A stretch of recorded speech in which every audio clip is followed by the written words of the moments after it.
Deficiência em Moçambique.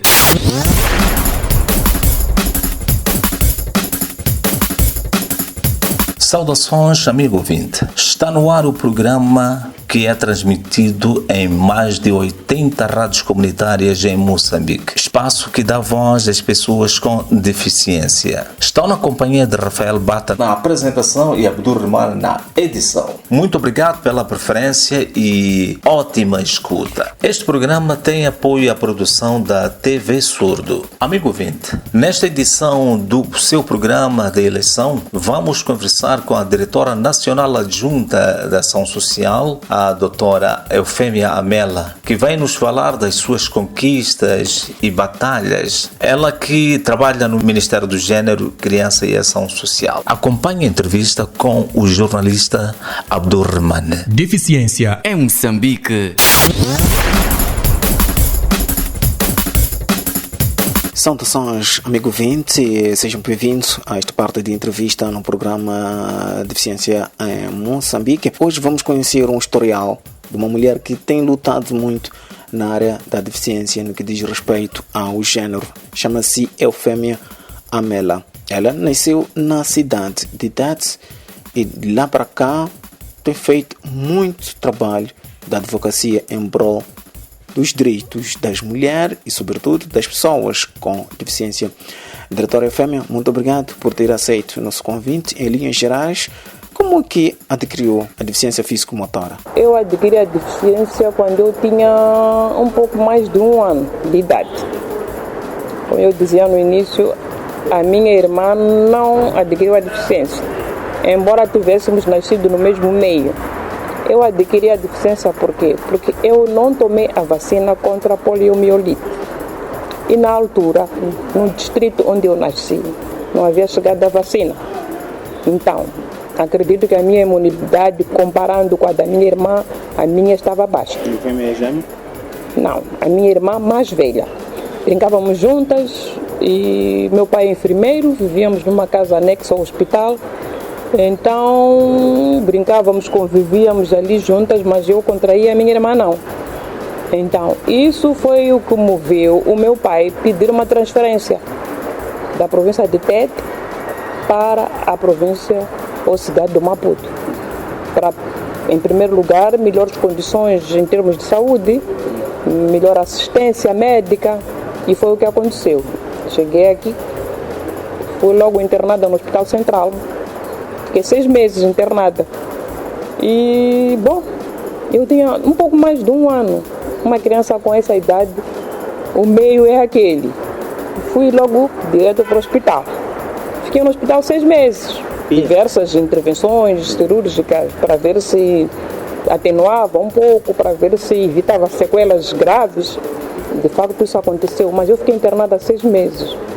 6 meses com 1 ano e tal. Sair do hospital, para mim, a minha casa, o meu habitat era o Hospital Central. Quando saí para casa, a casa era estranha. Eu olhava para as pessoas e não comunicava, porque o meu meio era aquele. E confesso que eu vivi momentos de trauma no hospital.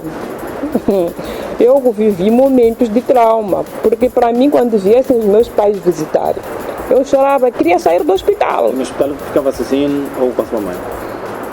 Não. Estava no hospital e dormia no berço.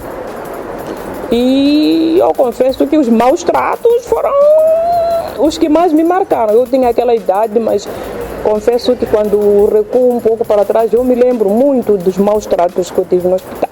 Maus tratos, não dos médicos, nem das enfermeiras, mas do pessoal de apoio.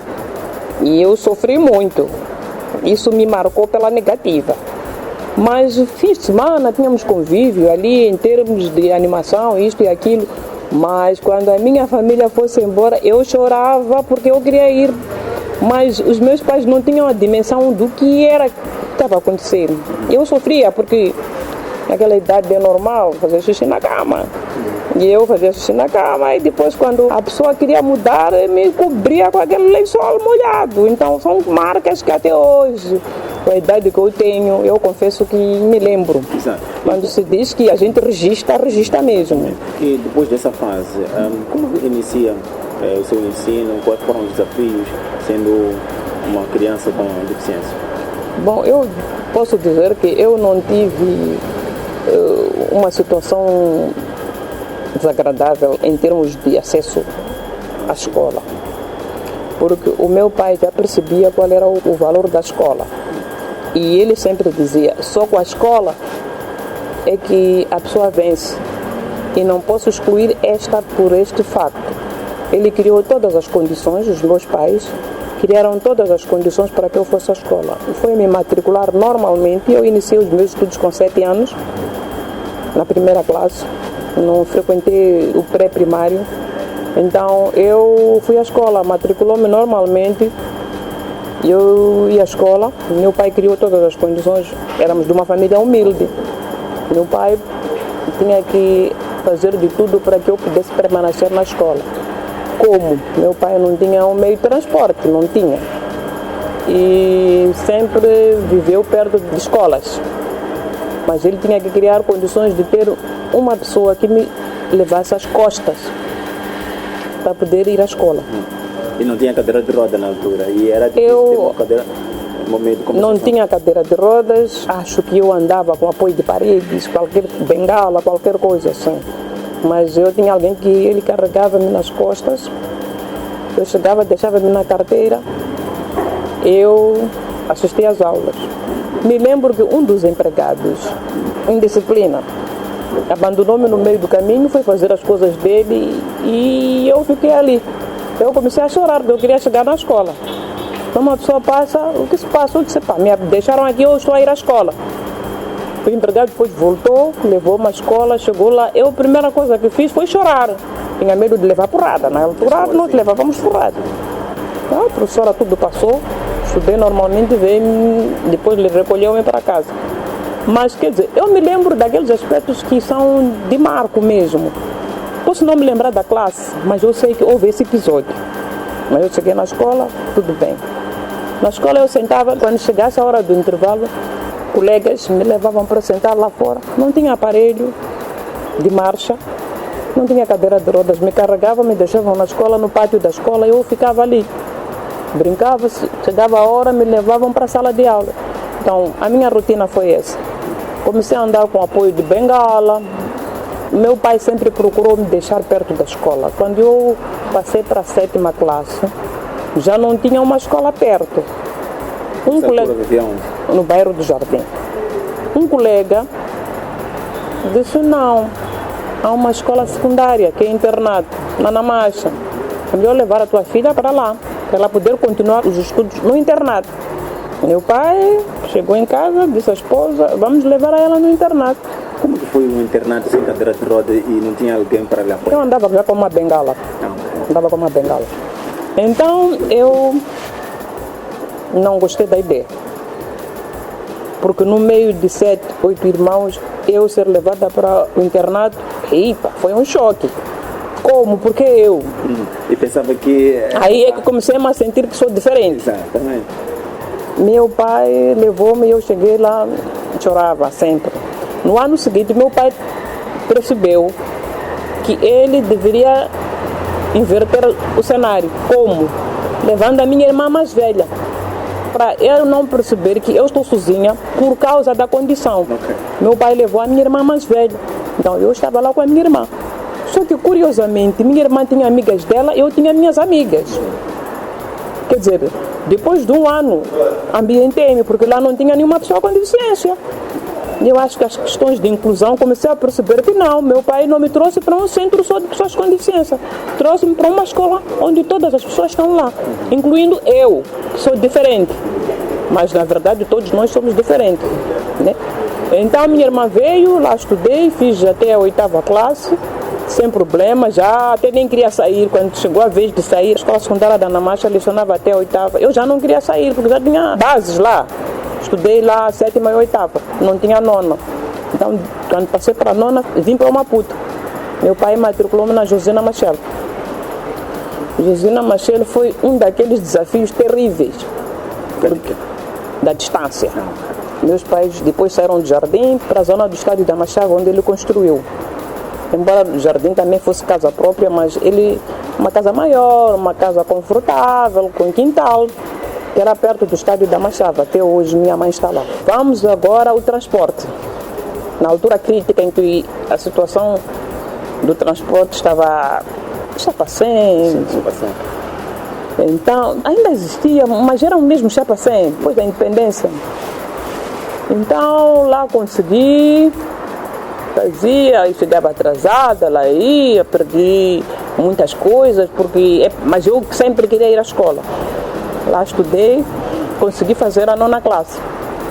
Quando fiz a 9ª classe, eis o dilema, acho que já quase os anos 80, saí a colocação. Eu fui colocada para a Faculdade de Educação, para tirar o curso de professores. Outro grande desafio, eu não quero ser professora. E na altura não existia a pessoa querer se enquadrar num curso, é a própria escola que enquadrava os estudantes? Sim, quando terminássemos a 9ª classe éramos orientados. Então eu fui calhar na Faculdade de Educação. Só que já nessa altura, o Centro 8 de Março, porque já foi quase no fim, depois de quase, acho que 80, já não admitia estudantes do Maputo para a Faculdade de Educação. Então, como eu ia de sair do estádio da Machava para a Faculdade de Educação? Porque o Centro 8 de Março já era reservado para pessoas que vinham das províncias. Embora eu não quisesse, eu fui. Mas eu disse, eu vivia longe, eu tinha que sair às 4, 5, apanhar o carro lá, fazer ligações até o Patrício Lumumba, do Patrício Lumumba até a Baixa, da Baixa apanhar um que ia até o campus universitário. Mas eu fazia. Andava sempre de bengala? Com minha bengala, com a minha pasta nas costas, pendurada assim. Isso de costas já é um pouco atual. Uma sacola, pendurava assim, cruzava. Eu chegava cansada, mas tinha que ir. Meu pai era uma pessoa muito interventiva. Disseram que não, pode ir lá, Centro 8 de Março. Foi ao Centro 8 de Março, pediu para um caso excepcional, para eu ficar no Centro 8 de Março. Aceitaram. Eu fiquei internada no Centro 8 de Março. Centro 8 de Março como local de residência e a Faculdade de Educação onde nós recebíamos as aulas. Mas como eu sair do Centro 8 de Março para a Faculdade de Educação? Aí não havia nenhum transporte público. Tinha que ir a pé. Eu com a minha bengala ia. Saía do Centro 8 de Março até a Faculdade de Educação. O que significa? O centro onde ficava na altura? Aqui onde é São Pio, aqui onde é o seminário, aqui em frente à cadeia civil. Na cadeia civil, tá. Sim. Daqui para o campus universitário. Eu andava com a minha bengala. Mas eu disse, já que estou aqui, eu tenho que fazer. Mas enquanto isso, meu pai pedia para uma outra oportunidade. Para mudar de curso? Sim. Havia esse espaço, né? Há sempre o espaço da pessoa se manifestar. Depois do primeiro semestre, fui indicada para o Instituto de Línguas. Eu já estava no Centro 8 de Março. Eu disse, não, já tenho grupo, já tenho amigos na Faculdade de Educação, no Centro 8 de Março. Eu disse, não, pai, eu vou preferir continuar. Deixei a opção de ir para fazer o Instituto de Línguas, inglês. Continuei no Centro 8 de Março, na Faculdade de Educação. Continuei. Nós entrávamos às 7, tínhamos aulas às 7. O que eu fazia? Eu era a primeira pessoa a entrar no refeitório. Tinha sempre alguém disponível para me ajudar. Levar a bandeja, pôr lá chávena de chá, pão, seja lá o que for. Eu chegava, sentava. Eu não falava, eu só chegava, sentava. Um colega sempre levava a bandeja, me servia e me entregar. Um caso curioso que era a solidariedade, que hoje se calhar não existe. Mas naquela altura eu posso me referir a personalidades que foram meus colegas. Tive muitas pessoas que hoje são figuras públicas e personalidades a ocupar cargos. Cuidaram de mim, posso usar essa expressão, cuidaram de mim. Eu chegava, sentava, me serviam a bandeja e iam me entregar no lugar. Eu tomava a refeição 6h10. Eu saía do Centro 8 de Março até a Faculdade de Educação. Os outros colegas saíam às 6h30. Eu saía às 6h10, calculava a distância. Eu, quando chegasse ali no cruzamento, o primeiro colega que passasse levava a minha pasta. ia com a minha pasta, eu continuava com a minha bengala. Chegavam, punham no meu lugar na sala. E eu chegava, sentava. O meu colega já pôs. Qualquer colega, eu às vezes nem via quem era, mas qualquer colega do 8 de março, bastava passar dali, levava a minha pasta. Do meu curso, como não, levava a minha pasta e iam deixar no meu lugar. Os 2 anos que eu estive lá, eu tive essa felicidade de ter colegas que foram muito solidários comigo. Não só os colegas, como os docentes. Eu, quando desce aquela curva, os docentes paravam o carro e me davam colher. Eu chegava na faculdade. O que significa o 8 de março? Sempre estou a ouvir a falar, mesmo. 8 de março significa que foi o dia em que o presidente, na altura, Samora Machel, reuniu com os estudantes, na altura era 6º e 7º ano do ensino, para dizer que a partir de hoje vocês vão todos servir a pátria.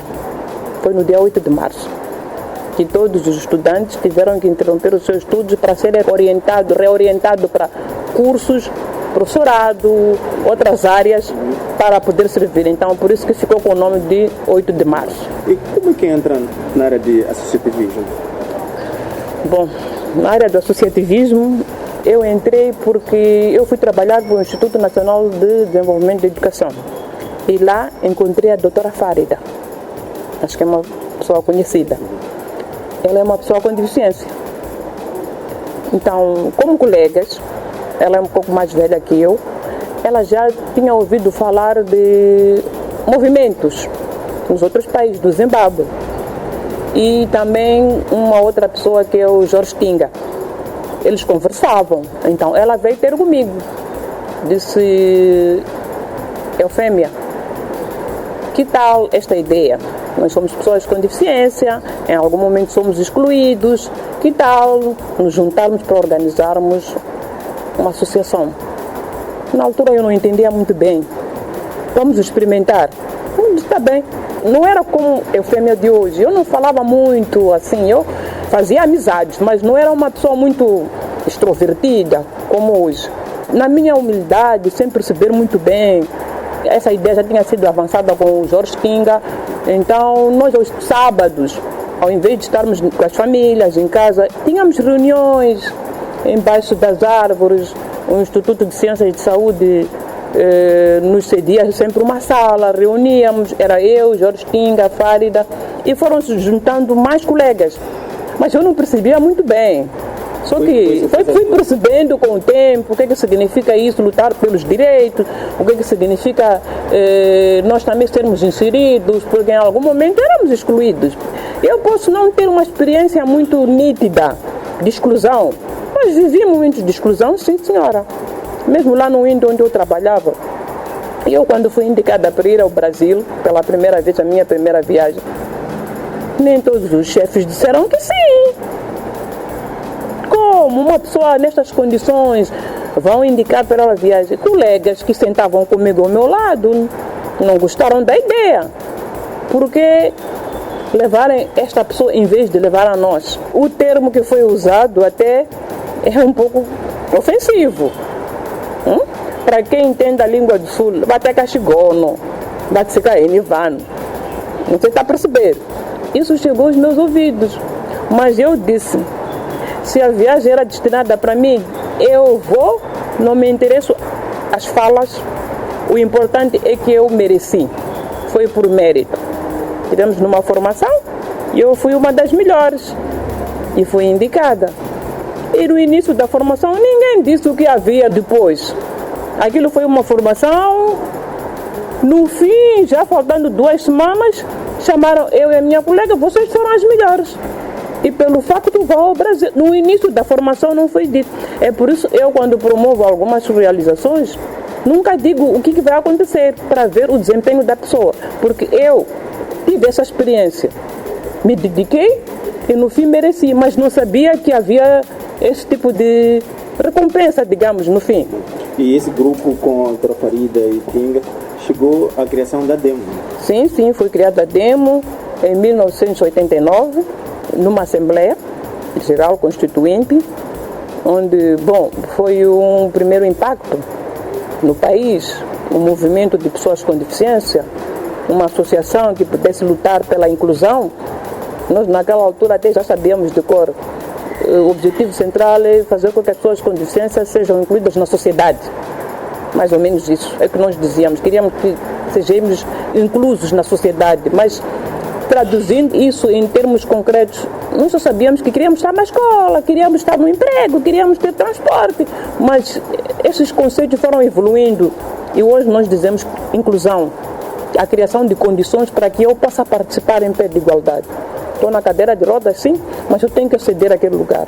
Estou na cadeira de rodas, sim, mas eu tenho que usar aquele meio de transporte como? Não sei, mas a verdade é que eu tenho que ter o direito. O direito, costuma-se dizer, a pessoa tem direito de transporte, tem direito de educação, mas onde é que está a equidade? Igualdade, sim, é igualdade, sim, todos somos iguais perante a lei. Mas como é que isso se traduz em ações práticas? Significa eu, na minha condição, eu tenho que aceder àquele direito para estarmos todos no mesmo nível, sim. Porque se a igualdade é só dizer todos somos iguais perante a lei e termina por aí, não somos não. Equidade. Tem que ter condições para que eu esteja ao mesmo nível com aquela pessoa. Então, é isso que hoje nós temos que defender para que de facto nós tenhamos os mesmos direitos.